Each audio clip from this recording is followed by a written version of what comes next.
I want to say a few words about this Trump, Greenland, Europe situation. I was born in Europe. Europe's dear to my heart. So even though I've been living in the US for more than 20 years, I care about the continent. I think it's important for the United States to have a stable Europe. I think Europe wants to be stable. And I think it's a good thing that's happening because what I think Trump is doing, he's detaching the US from Europe.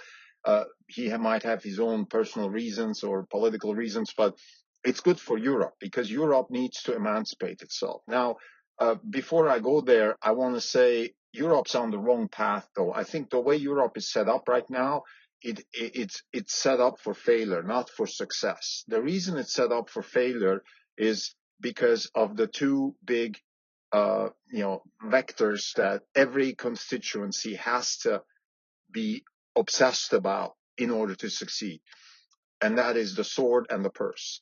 Like, if you want to build something like the United States, if you want to build something like China or Russia or you name it, if you want to be a power, the Roman Empire for that matter, you need to have control over your purse and you need to be clear about the sword. In other words, you need to be clear about what wars you want to fight and who's going to fight them and who's going to pay for them and how you're going to defend your constituency. Unfortunately, both of those are not clear in the EU. The EU is a Frankenstein setup for whatever reasons. And I mean, this would definitely be way too much to talk about in this episode to explain why, in my opinion, the EU is wrong. I don't think it's intentionally wrong. Europeans aren't stupid people. They've created a lot of interesting things. They're very highly educated people. Their politics are, overall pretty civilized. I don't think they have bad intentions. But nevertheless, Europe's on the wrong path because the sword and the purse are not clear. What do I mean with that? Let's start with the sword. That's easier. Like, imagine there's a war in Greenland. Like just hypothetically, let's imagine the US walks into Greenland and then the EU wants to respond, right? I mean, who's going to go there and fight? Think about it. Who's going to go there? Like what? Are Germans going to send soldiers there? Are the French going to send? You could already see the quarrel and the bickering and the yelling and screaming. Oh, well, I mean, why should we go? You go. Because it's not clear. There's no European army. There is no command. There's no structure in place that makes it clear who is to fight which war.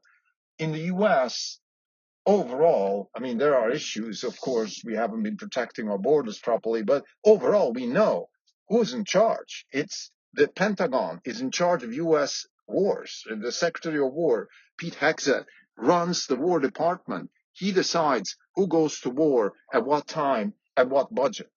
So it's clear. Now, we might not agree with some, but we don't disagree on who's going to go and fight which wars. We might disagree on the decision to go fight. That's a political decision. That's fine. That's how democracies work. But we are not quarreling about which soldier should go and fight.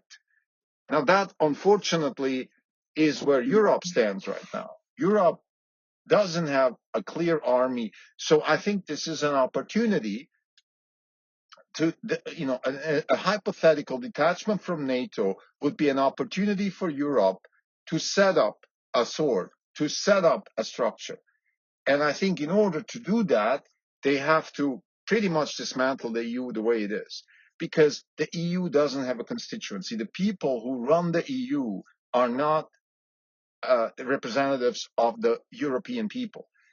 It's a kind of convoluted situation where countries vote and they have representatives, and then the Commission and this woman that runs the EU, I mean, they have no legitimacy whatsoever. So this has to change, because if somebody wants, if soldiers are going to die in the name of the European flag, they better have a legitimate constituency and a legitimate representation of that constituency. So that's the first thing that needs to happen for Europe to emancipate itself. And the second, which is related to the first, is the purse. It has to be, what do I mean with the purse? Well, it's not clear who pays for what in the EU. There is something like a budget that starts with the countries and then somehow goes up to the EU. But if, let's say hypothetically, the EU doesn't buy fighter jets, it's the countries that buy fighter jets. So are they going to send them? Are they not going to send them? I don't know. It's a mess. It's not clear. That's why there's a lot of opposition to the EU. It's not because it's a bad idea. I think in principle the EU could work. It doesn't have to be like the United States, it doesn't have to be like China or Russia, but the EU could be a conglomerate of powers, but it has to be clear who pays for what. So if Germany pays for X, then they should also have the say about X. And if they want to delegate powers to the EU, then it better be legitimate in terms of some sort of democratic legitimacy has to be given, and it can't just be a sort of pseudo vote, alibi democracy that the EU represents right now. So these two things have to happen, and in order for those to happen, you really have to dismantle the EU and rebuild it from scratch. So I think this is an opportunity, and I don't know what Trump said today in Davos, but I hope that the administration is very clear about why they are so hostile towards Europe. It's because the Europeans are derailing their values, their legitimacy. I would even go as far as say most European uh, governments right now don't have legitimacy. The German government is a very good example. The German government is a coalition between the CDU and the socialists. And that's not what people voted for. What people voted for in the last election was a center-right government with representations of AfD and CDU. But because the political elites don't want to engage in that conversation, they exclude the AfD. France is even going further and delegitimizing Marine Le Pen, which is, in my opinion, the only logical next president of France. So, and I don't know what's happening in other countries. We had the issue with Romania that was well documented. So, and then the UK, I don't know what's going on there. I am highly influenced by what's on social media, so I don't want to jump the gun, but I have a feeling just knowing how the Democrats are and the woke mob is in the US, that how bad it must be in the UK. We've seen also what happened in Australia with that ridiculous law that kids under 16 are not allowed to go on X, but they're allowed to go on Blue Sky.